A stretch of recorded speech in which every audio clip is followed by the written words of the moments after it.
ఇచ్చారు కదా, ఏం చెప్తారు?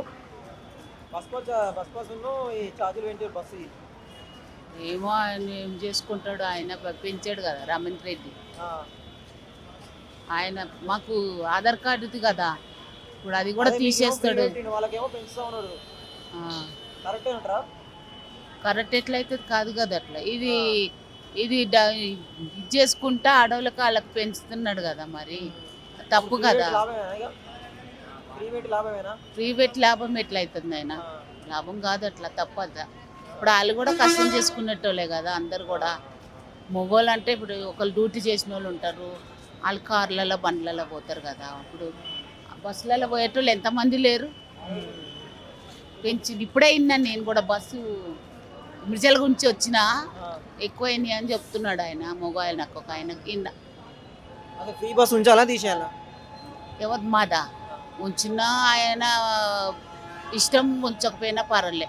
ఎందుకంటే ఇప్పుడు వాళ్ళకి ఎక్కువ చేసి మనకు చేస్తే ఆ లాభం అందులో తీసేస్తుండు కదా. ఇప్పుడు ఈ లాభం అందులో తీస్తున్నాడు పాపము వాళ్ళకి. ఏంది తప్పు కదా అది. ఇప్పుడు ఎందుకంటే వాళ్ళకు కూడా తక్కువ చేయాలనంటే తక్కువ చేసుకుంటేనే, ఇప్పుడు మాకు ఫ్రీగా పెంచొద్దు, అట్లా పెంచకుండానే మామూలుగా టికెట్ మామూలు తీసుకొని మాకు ఫ్రీ చేసినా పర్వాలేదు. అది మంచితనం అవుతుంది. ఆయన వచ్చి ఏం లాభం ఏమీ చేసలేడు. పింఛన్లు పెంచుతా అన్నాడు, ఏమీ పెంచలేదు. పింఛన్ ఉన్నదా? ఉంది, 2000 ఉంది. ఆయన టైంకి వస్తుందా? ఈ నెలది వచ్చే నెల వస్తుంది. ఇప్పుడు ఈ నెల అంతా అయిపోతుంది కదా, ఫస్ట్ అయినాక 30కి 31కి ఒక్కోసారి ఫస్ట్ టైంకి వస్తుందా మరి కాంగ్రెస్ ప్రభుత్వం వచ్చినాక? అదే చెప్తున్నాను కా, కాంగ్రెస్ ఈ ఆయన ఉన్నప్పుడేమో నెల లోపటి ఇచ్చేసేవాడు 25 అట్లా 6, 7. ఈయన అట్లా కాదు, 28, 9 ఒక్కొక్కసారి 30, 31 అట్లా ఇస్తుంది. అట్లా 4000 కూడా చేస్తాడు కదా. అదే చేయలేదు మాకు 4000 హ్యాండిక్యాప్ వాళ్ళకి. మా పాప కూడా హ్యాండిక్యాపే. 4000 ఉందా? వేస్తా ఏమి వేయలే. మరి ఆయన పర్వాలేదు, కొంచెం ఆయన మంచిగానే చేస్తుండేలే, టైంకి వేస్తుడు.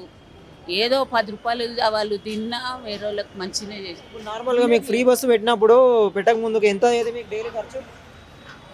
డైలీ అంటే ఇక మేము ఈడుంటుండే, మేము వేరే దగ్గర పోయినాం కదా, ఇక 20, 30 అట్లా అవుతుంది. ఇక 100 అవ్వచ్చు, అటు ఇటు రాను పోను అట్లా.